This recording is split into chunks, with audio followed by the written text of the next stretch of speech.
Hi there. Last week was the first big upfront panel for the combined Warner Discovery after their mega merger. A lot of announcements came out of this, such as Dunk and Egg TV series. But now I want to focus on news they gave about the combined streaming platform they're going to make for merging HBO Max with Discovery Plus. It'll be called simply Max, and it's launching in the United States on May 23rd, 1 month from now, which is good. They originally thought it'd be out by summer. It's ahead of schedule. And if you have a pre-existing account, they said it would just upgrade to that. Why am I covering this in so much detail when I run a Game of Thrones Westeros-themed YouTube channel? Well, because it's the primary platform that the World of Westeros franchise is releasing on.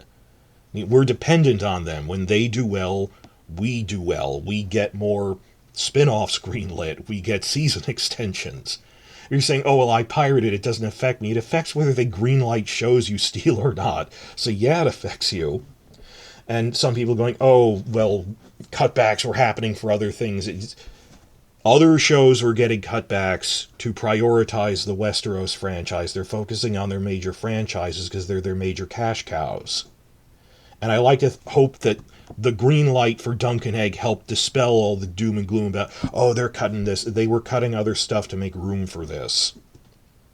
Now, if you follow my channel, I watched the live stream panel that they gave the upfront on, but while I was taking notes, the immediate first report I did as soon as I turned it off was about they greenlit Dunk and Egg. But since then, I've read other industry news articles and stuff to give more context. What I'm going over in this video about the platform is mostly just what they talked about in the panel of what is their new price tier system, that they have 3 different account tiers that you can get. And more importantly, how does this compare to their major competitors, Netflix and Disney+. Well, they're going to have a 3-tiered price system, though they emphasize the first 2 are exactly the same as what HBO Max is already doing. The standard package is $150 per year, and an ad-supported account is $100 per year. Tech specs are the same for both. Resolution is 1080p, that's HD, and 5.1 surround sound. Difference is they're finally getting around to adding a third top-tier premium tier, which for them they call Max Ultimate. Max Ultimate, the premium tier, is 4K Blu-ray quality resolution, which is a fancy way of saying it's twice as good. I looked this up. 4K means 2160p. That's twice 1080p. And Dolby Atmos surround sound. The Max Ultimate is $200 per year. But not only are you paying for better quality, you get more streams.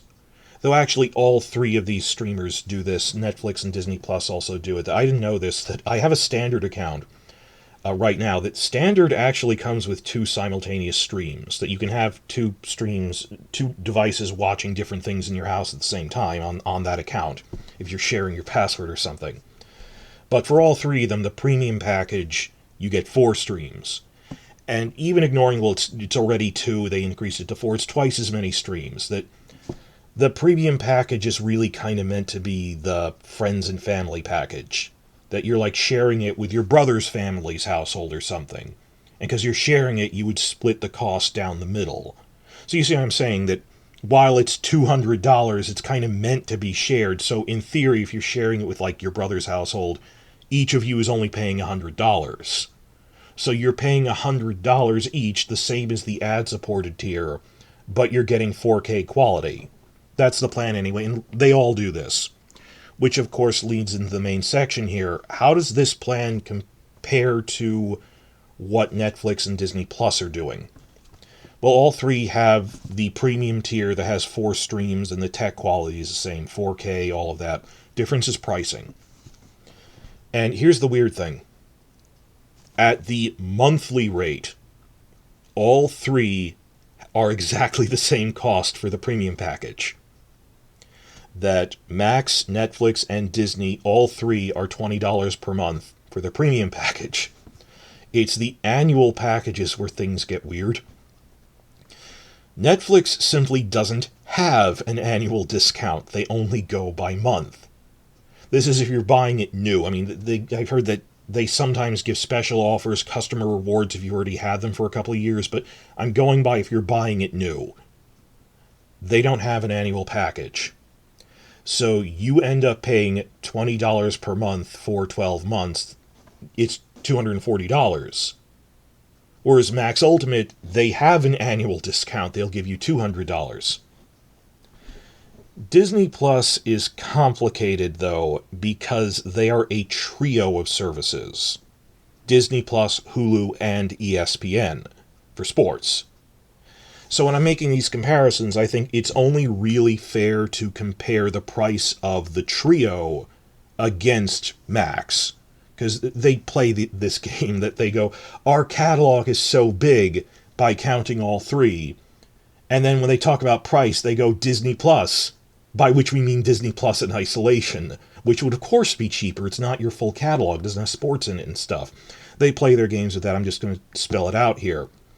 That, of course, Disney Plus in isolation is $11 per month to Max's $16 per month.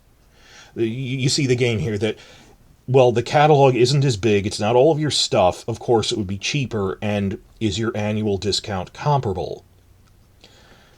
How can you get all three of these? And they don't bundle Hulu and ESPN together because, like Disney bought them both. On their website, and I actually called customer service, and they were very nice and gave me a detailed answer on this to confirm everything. Just said, I'm considering upgrading. They do offer a trio premium package. That's when I said they're each $20 per month. There is a trio premium monthly package that bundles Disney with Hulu with ESPN. They don't have an annual package for all three. There is no trio annual package for a discount. So if you want all three, you have to pay $240 a year, just like Netflix. There is no annual plan. Weird thing is, all three of these sub-services do have annual plans, annual discounts, but in isolation. So like Disney Plus in isolation, without Hulu, without ESPN, is $110 a year, which is cheaper than if you just went at the monthly rate. So what happens when you add all three up? Hulu is $80 a year, ESPN $100 per year. So your choice is either get the Trio Premium monthly package, $240 a year, or the three separate annual packages, add them up, they're $290. If you want to have the full catalog and compare it to, well, this is the full Max catalog. So only Max is actually offering the cheapest possible thing if you go by annual subscription. If you're not just trying out the churn 1 month thing and then leaving. And they wonder why Netflix is having subscriber problems. Well, it's not account sharing, it's the churn. People buy for 1 month to watch Stranger Things or The Crown or whatever, then cancel. You need to retain it. They have this whole sampler mentality of we fuel subscriber growth. That's what their whole mentality was. Constant growth, not realizing, well, we gain subscribers. Was it a net gain because they leave after a month? Are we retaining them on an annual basis long term? And they really weren't. Compared to Max is actually doing this pretty well. But this state of affairs won't continue like this with the trio for long because Hulu's contract runs out in 2024. That it used to be co-owned by a lot of different companies, then Warner sold their shares of it, so now it's co-owned by Disney, and some shares are owned by Comcast, which is Peacock's parent company. So the running theory from industry articles is that when Hulu's contract runs out in 2024, it's going to cease to exist, and they're going to split its content between Disney and Peacock. They'll absorb all their stuff, and Hulu won't exist anymore. Point being that by 2025, the price of Disney Plus will then probably increase because, well, we have the whole Hulu content package, or at least half of it now. And I would consider that unreasonable. It's more content, you pay more for it. But they can't keep lowballing, oh, it's only $11 without the Hulu stuff. When you have to include all the Hulu content, the price is going to be closer to $16 by that point. And they're not going to be able to play the little trio games anymore. Well, one difference is that's Hulu's going away, but they're going to keep ESPN separate. We haven't heard any plans for that ESPN Plus, their sports package, would be combined. They want that to be an option. But they're still playing that game of if it's slanted against you if you want both. This is meant for people who are sampling one service or another for a month or something. Or I don't know if I want both. But they're not giving you a discount if you want their full package. In contrast, Max does include sports content. It doesn't have a subservice, it's just part of it. Netflix doesn't have any sports stuff, really. Max has been beefing up its international sports package. They have basketball on Max. They'll have hockey on Max. A couple of other soccer things. At the live panel, they did say, we have a lot more to talk about for our sports package. It'll be part of it, but we'll talk about specifics at a follow-up meeting. There's going to be a follow-up panel they're going to do at some point in May. I would guess a launch event on May 23rd. But you have to understand, the sports package is the sweetest plum. That ESPN, you can't get it ad-free. Because, it's a live event. You can't fast forward through the commercials. So, sports commercials, which are unskippable, are some of the most expensive in the entire industry. That they are one of their major revenue sources. So I can't really complain because Max is going to do the same thing. That their live sports content will also have unskippable ads because it's live. And they're really expensive and they make a lot of money off of them. But there's all these contracts they have to do with the mega million contracts of negotiating with the NBA, negotiating with the hockey teams. A lot of negotiation and ink needs to dry. But that's going to work out. They said they'd have a follow-up about it. But key difference is Max bundles and includes its sports stuff. Disney keeps ESPN as a separate service which you could bundle with Disney, and it depends on the discount. But it's slanted against you if you want everything. It really comes down to, I think of the analogy of fast food restaurants. Imagine you have two fast food restaurants, and your local Burger King is like Max. Imagine if your local Burger King only sold you the value meal, that you have 3 parts to a meal, a hamburger, a soda, and fries. And you asked, can I buy fries individually? And they said, no, but we sell a value meal which genuinely offers a really good discount on the dollar. But then you go over to McDonald's and you go, I just want some fries. And they go, sure. And you go, oh, okay, well now I want a full meal of all 3 things, burger, soda, and fries. And they just turn around and go, we don't have a value meal. That they don't have a cheaper bundle of all 3. And it's that it comes down to that old saying of, well, you're paying for the choice. Well, yeah, because I'm only having one, but what if I wanted all 3? And I'm saying I am not going to watch sports content on Max. But I appreciate that, okay, I don't have a choice about whether to have it or not, but at least they discounted it. Versus the other stuff, it's pound for pound, it's actually paying more. Even though it's only the stuff I use. But that's me, of the debate about, well, I'm paying for channels I don't watch. Well, they gave you a discount. Well, then it's less options, and it's for the whole family. Maybe other family members want to watch sports on it. I don't know. But that's really the thing we're seeing here. That Netflix, I don't know what the hell they're doing with the no annual packages thing. They don't have sports.